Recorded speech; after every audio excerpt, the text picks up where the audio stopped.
Selamat pagi dan salam sejahtera. Berjumpa kita sekali lagi dalam rancangan Minda Juara. Saya Aruna.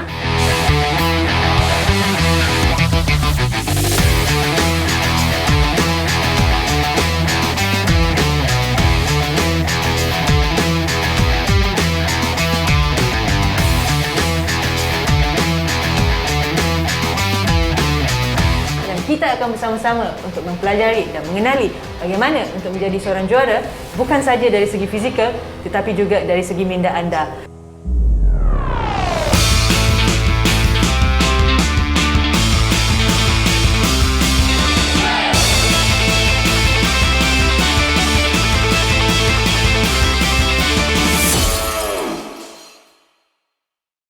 So hari ini kita masih lagi dalam series untuk mengenal keperluan psikologi sukan untuk sukan khusus, dan hari ini kita akan pergi kepada sukan akuatik.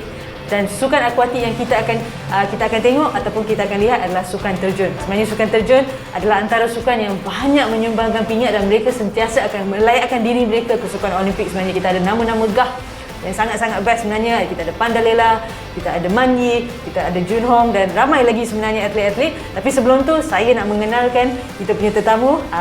Saya rasa kita dah kenal dengan tetamu kita, dah biasa dengan tetamu kita sebenarnya. Kita ada Hao Pek Ngo, terima kasih untuk datang.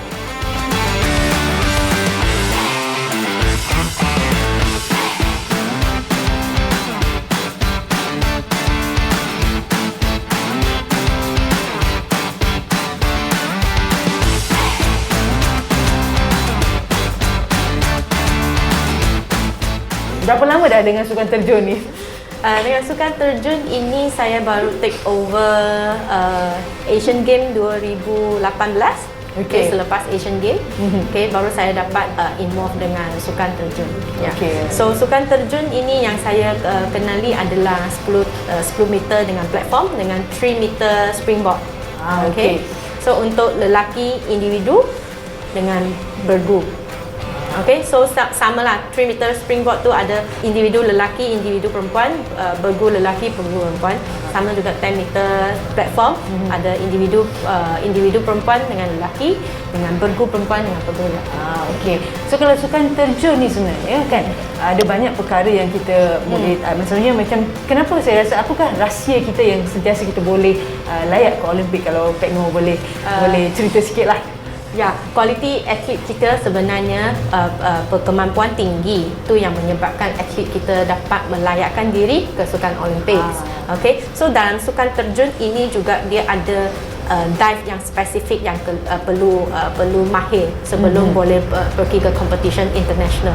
So dia ada forward dive, reverse dive, backward dive, inward dive, twist and also handstand. So ada 6 dive.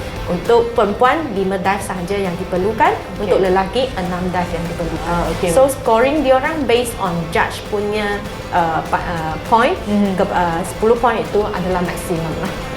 Kalau kita tanya dengan Pek Ngo sekali, kualiti atlet kita ni memang bermula dari mana sebenarnya? Ataupun daripada seawal usia ke, ataupun mereka ada program yang memberangsangkan mereka ke, bagaimana? At first mestilah daripada talent identification. So coach-coach kena identify daripada mungkin negeri-negeri masing-masing yang nampak atlet yang berpotensi untuk maju lagi ke depan, untuk mewakili negara untuk layak ke Olympics.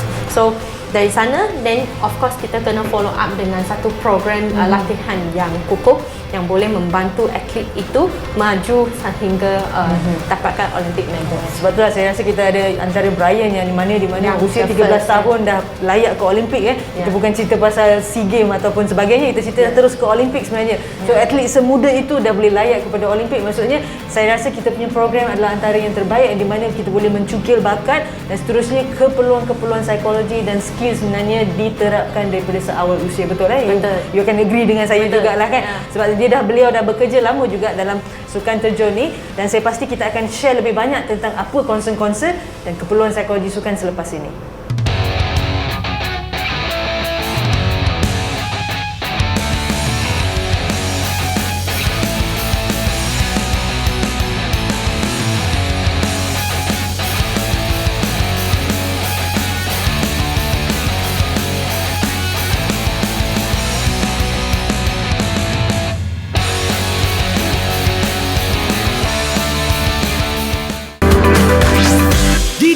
TV KPM. Okey adik-adik, tadi kita dah tengok sedikit tentang apa keperluan ataupun apakah cara-cara yang kita rasa yang perlu diberikan penerapan untuk sukan terjun ni sebenarnya. So sekarang lebih kita nak masuk mendalam sikit sebenarnya. Kita nak tanya lebih daripada Sifu kita sebenarnya kan, daripada sukan terjun ni. Apakah concern-concern yang selalu akan terjadi untuk dalam sukan terjun ni? Okay, so yang first concern yang atlet sentiasa isukan adalah consistency. Okay, sebab kita tahu atlet kena ada 5 dive untuk perempuan, 6 dive untuk lelaki. Setiap dive di competition sekali sahaja. Okay, tak ada repeat Tak ada repeat. Okay, you tak boleh repeat 2-3 kali untuk satu dive. Okay. So, consistency adalah sangat-sangat penting untuk dive spesifik mereka. Okay, so 5 dive, dia 5 dive tu perlukan konsisten. Kalau 6 dive tu perlukan konsistensi.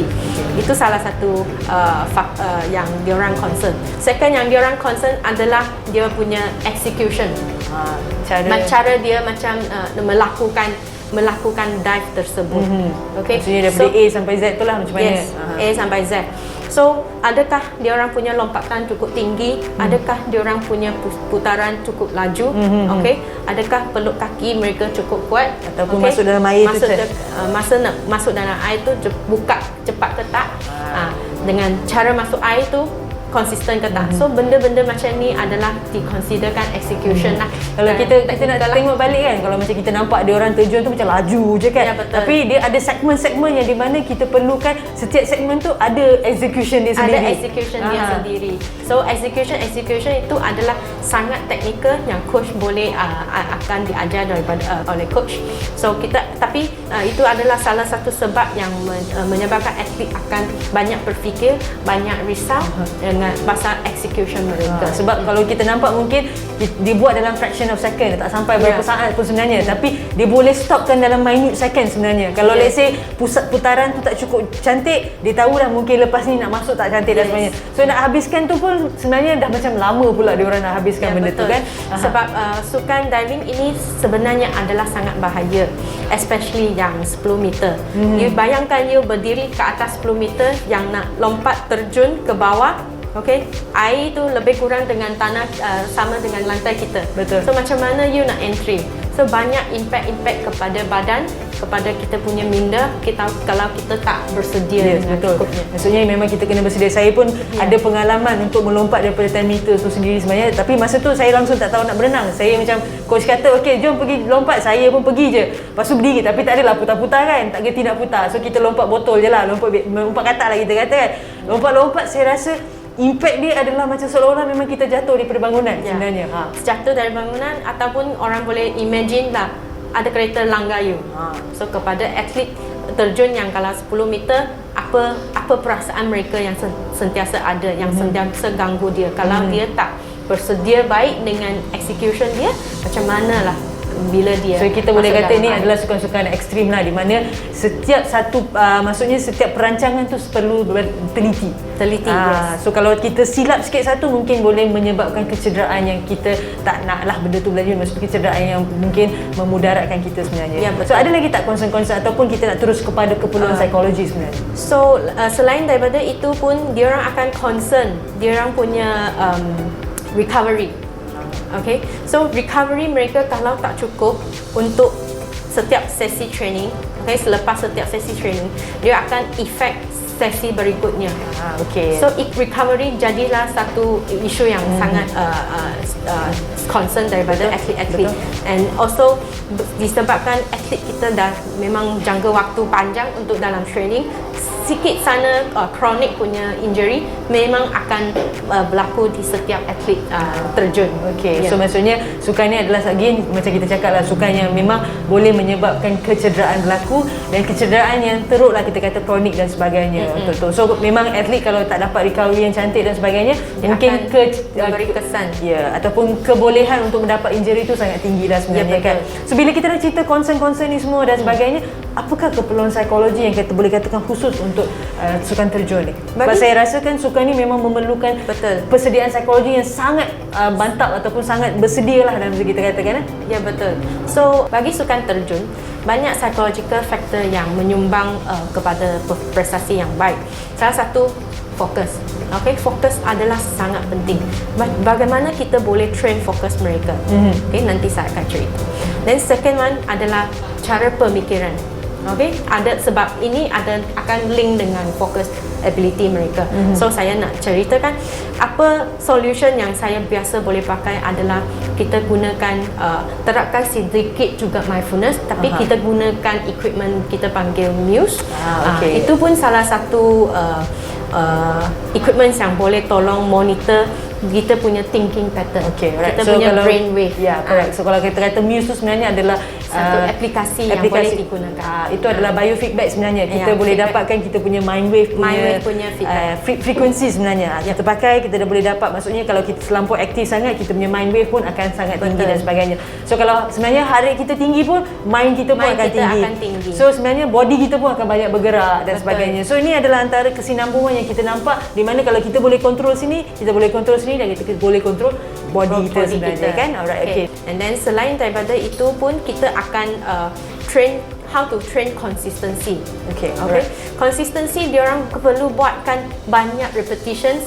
Sebelum mereka turun ke air, sebenarnya mereka ada buat practice di gym kering. They call dry gym.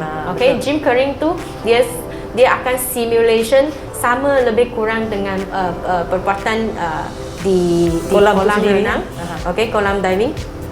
And then diorang akan buatkan pusingan rotasi mereka, tapi bukan dalam air, di atas tilam-tilam yang selamat. Okay, so maksudnya kita kena test dululah, betul tak? Kita kena test dulu. Test macam mana diorang punya putaran, diorang kena test macam mana jumping height diorang. Betul. So benda-benda macam itu sangat penting untuk dapatkan konsistensi yang lagi elok untuk atlet bila dia execute di dalam kolam terjun. So macam mana kita nak bagikan psychological input ni dalam konsistensi dalam dry gym ni sebenarnya? Kita sekarang ada banyak teknologi. So kita ada video feedback punya sistem yang boleh membantu atlet tengok dengan ulang balik apa yang flip yang mereka akan buat dengan macam mana execution mereka.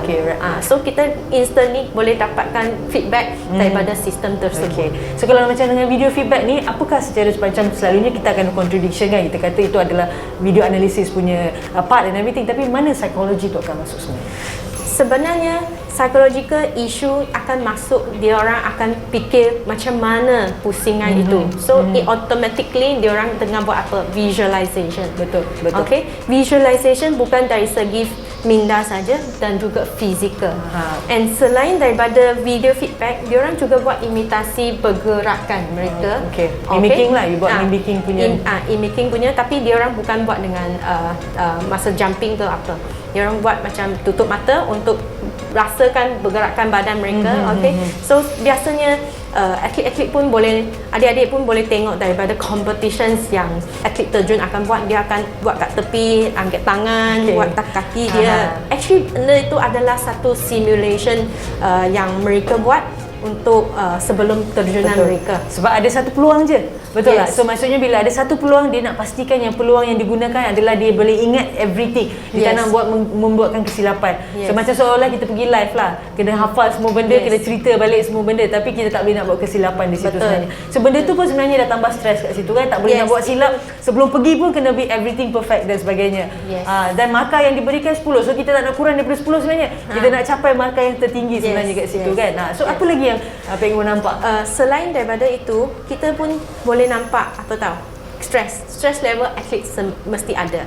So apa yang kita sentiasa perhatikan atlet bila dia orang training? Sebelum approach tu, yang tarik nafas. Dia banyak buat pernafasan. Deep breathing ke,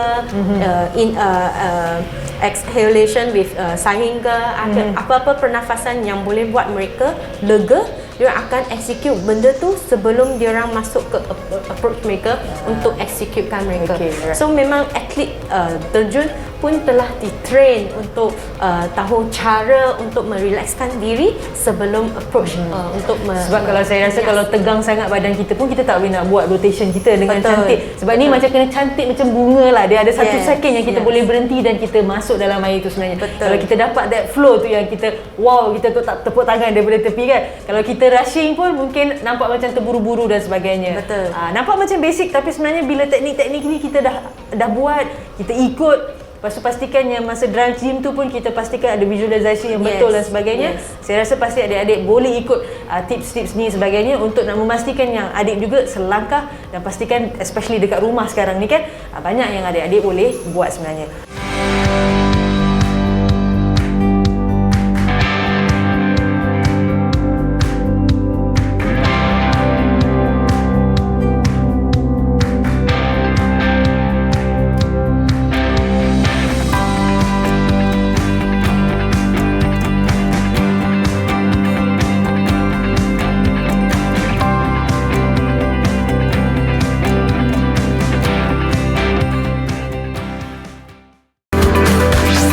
Didik TV KPM.